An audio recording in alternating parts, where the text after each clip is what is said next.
बेटियों की बेबसी और खेलों से खिलवाड़ पर संसद और सरकार मौन धारण किए हुए।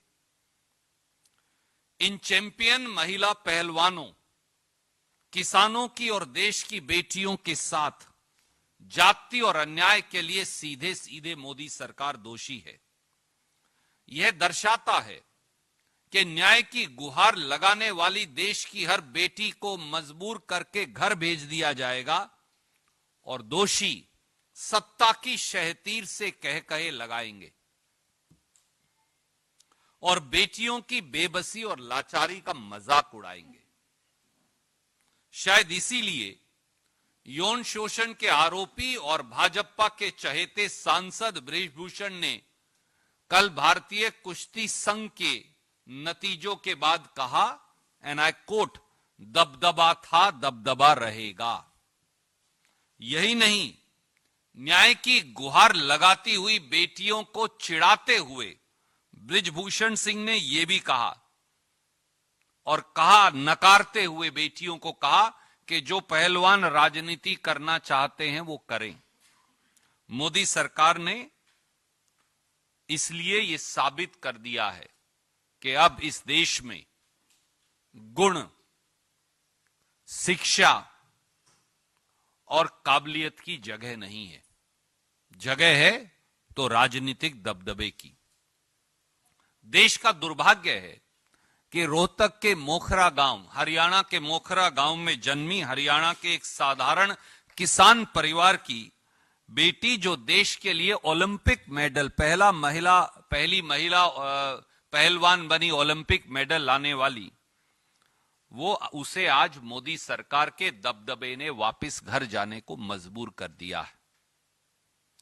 देश की पहलवान बेटियां, मेरे साथ ही विजेंद्र सिंह भी बैठे थे उनके साथ, 39 दिन तक जंतर मंतर पर देश की संसद पर दस्तखत देती रही, सिसकती रही, रोती रही, न्याय की गुहार लगाती रही। पर प्रधानमंत्री जी, गृह मंत्री जी और खेल मंत्री जी ने उन्हें न्याय देने की बजाय उनको भाजपा की दिल्ली पुलिस के जूतों से कुचलवाया और सड़कों पर घसीटवाया। यह हाल तब था जब महिला पहलवानों ने खुद न्याय की गुहार देश के प्रधानमंत्री, गृह मंत्री और खेल मंत्री से लगाई थी और आखिर में सुप्रीम कोर्ट जाना पड़ा। सुप्रीम कोर्ट के दखल के बाद एफआईआर तो दर्ज हुई, पर दोषी भाजपा सांसद, भाजपा के चहेते सांसद बृजभूषण को गिरफ्तार नहीं किया गया। वो खुला घूमता रहा। इससे बड़ी राष्ट्रीय शर्म की बात क्या होगी कि पूरी दुनिया में देश का नाम रोशन करने वाली पहलवान बेटियों और पहलवान खिलाड़ियों को अपने मेडल गंगा मैया में बहाने पड़े। कारण केवल इतना कि बृजभूषण सिंह को मोदी सरकार का संरक्षण प्राप्त है। और यह केवल भारतीय कुश्ती संघ नहीं, BCCI, board of control of cricket in India समेत सारे संघों पर, खेल के संघों पर भाजपाई नेताओं का आज कब्जा है। मोदी जी तो कहते हैं कि खेल संघों को राजनीतिक हस्तक्षेप से छुट्टी दिलवा दी, पर सच्चाई इसके विपरीत है। साथियों, क्या मोदी सरकार को इस देश में एक भी महिला खिलाड़ी पहलवान नहीं मिली? कोई एक भी सज्जन व्यक्ति नहीं मिला जो भारतीय कुश्ती संघ का अध्यक्ष बन सकता था, चुना जा सकता था? अगर यही आलम रहा तो इस देश की बेटियां और उनके अभिभावक, उनके माता पिता और परिवार किस पर विश्वास कर अपनी बेटियों को खेलने के लिए भेजेंगे? यह अत्याचार साक्षी मलिक के साथ नहीं, यह अत्याचार विनेश फोगाट के साथ नहीं, यह अत्याचार विजेंद्र बॉक्सर और इन जैसे अनेक काबिल खिलाड़ियों के साथ नहीं।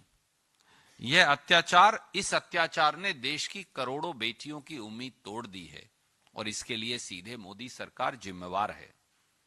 देश की बेटियों के सवाल ये भी हैं, मोदी सरकार चुप क्यों है?